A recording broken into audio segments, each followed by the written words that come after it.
मायास किचनमध्ये तुम्हा सर्वांचं खूप खूप स्वागत आहे। आज आपण आयुर्वेदिक चहा मसाला बनवणार आहोत। चला तर मग करूया पटकन रेसिपीला सुरुवात। चहा तर आपण रोजच पितो, पण थंडीमध्ये किंवा पावसाळ्यामध्ये जर असा चहा मसाला बनवून ठेवला आणि चहामध्ये हा मसाला घातला तर आपल्याला एक वेगळीच एनर्जी येते। तर यासाठी मी काही खडे मसाले घेतलेले आहेत। तर इथे एक जायफळ घेतलेला आहे, 5 पोहे खायच्या चम्मचनी 5 चम्मच छोटी विलायची घेतलेली आहे, 3 तुकडे सुंठ घेतलेले आहे, 1 चम्मच मिरे घेतलेले आहे, कलमी घेतलेली आहे 4 काड्या आणि 1.5 चम्मच लवंग घेतलेली आहे। आता सुंठ आणि जायफळ मी आधीच काढून घेतलेला आहे, कारण मिक्सरमधून आपण जेव्हा बारीक करू तेव्हा हे बारीक होणार नाही, म्हणून मी इथे आधीच काढून घेतलेलं आहे। आता हे तव्यामध्ये टाकून थोडं गरम करून घेऊ। तर इथे कलमीसुद्धा मी टाकून देत आहे, विलायची टाकून देत आहे, मिरे आणि लवंग। हे खूप जास्त भाजायचे नाही, अगदी सहज अगदी गरम होईपर्यंत आपल्याला हे तव्यामध्ये थोडे परतून घ्यायचे आहे। जास्त भाजले की चहाची टेस्ट वेगळी लागेल, तर खूप जास्त भाजायची नाही।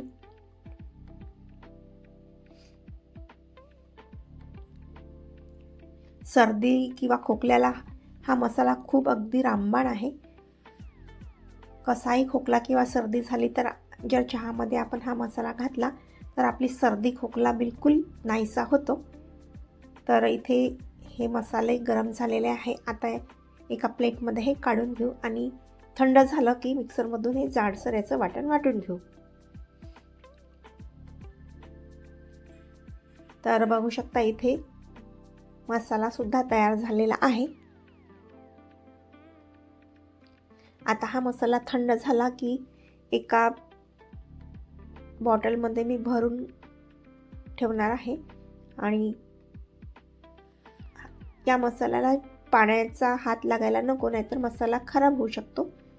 तर एअरटाईट कंटेनरमध्ये किंवा बॉटलमध्ये हे भरून ठेवून द्यायचं आणि आपल्याला जेव्हा चहा करतो आपण तेव्हा 1 चम्मच टाकलं तरी चहा एकदम मस्त होतो।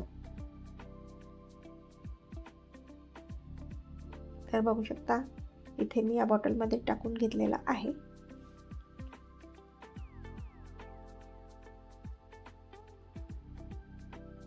आता आपण चहा मांडून घेऊ। तर इथे मी 2 कप चहा करत आहे, तर 2 कप मी पाणी टाकत आहे।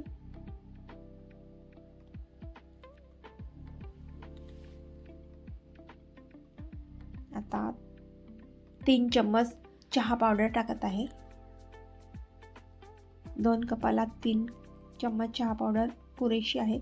तर एका कपाला 2 चम्मच एवढी मी साखर टाकत आहे, तर 4 चम्मच मी इथे साखर घातलेली आहे। साखर तुम्ही कमी जास्त करू शकता। तर इथे चहा मस्त उकळलेला आहे। चहा करताना चहा उकळणे खूप जरुरी आहे, तेव्हाच आपला चहा प्यायला खूप छान वाटतो। तर बघू शकता इथे चहा मस्त उकळलेला आहे।